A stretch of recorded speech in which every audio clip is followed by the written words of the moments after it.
fabric.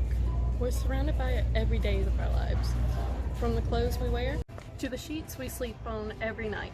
There are two main types of fibers, synthetic and natural. Many people prefer natural fibers because of the keyword natural, but oftentimes they don't consider the environmental impacts that can be caused by choosing to use plant-based fibers. Today, we're going to be focusing on linen and cotton. Let's talk about what is flax. Flax is a grain plant with a woody stalk that grows best in cool, damp environments with nutrient-rich soil.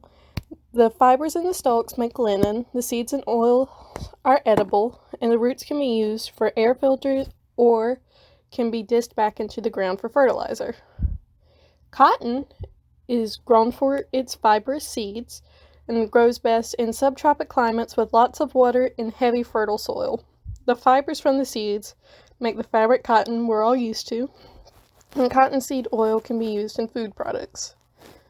Now, let's talk about the pros and cons of each plant. With flax, it creates a very strong natural fiber that is very absorbent, hypoallergenic, and the plant itself requires no irrigation, herbicides, or pesticides. A pro to cotton is it's stronger, it can have multiple textures, and it's pretty cheap.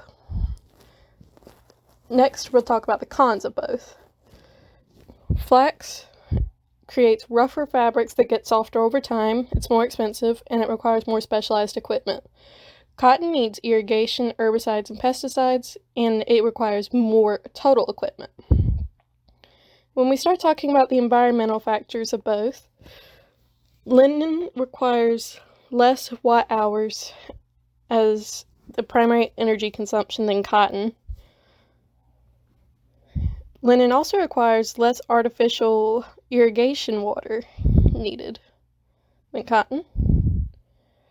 However, linen does produce more grams of carbon dioxide than cotton due to the fact that the cotton plant absorbs so much of it during the growing process.